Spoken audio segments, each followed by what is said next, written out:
അതിനർത്ഥം നിങ്ങളുടെ ഹീറോ തോറ്റെന്നാണോ? തോറ്റുപോയി. ഇപ്പൊ നിങ്ങളുടെ ഹീറോ എന്ത് ചെയ്യുന്നു? Will he give up? മുറിവേറ്റ സിംഹത്തിന്റെ ശ്വാസം ഗർജനത്തെക്കാൾ ഭയങ്കരമായിരുന്നു. What do you mean? റോക്കിയുടെ പേര് ബോംബെയിൽ മാത്രമല്ല, എല്ലായിടത്തും പാട്ടാ. ചിലർ 10 പിള്ളേരെ പിടിച്ച് തള്ളിയിട്ട് വലിയ ലോണാണെന്ന് പറഞ്ഞ് നടക്കും. അവന്റെ പാദങ്ങളുടെ വലിപ്പം ചെറുതായിരുന്നെങ്കിലും പാദമുദ്രകളുടെ വലിപ്പം വളരെ വലുതായിരുന്നു.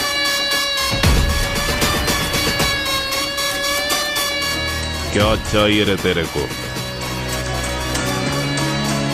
दुनिया.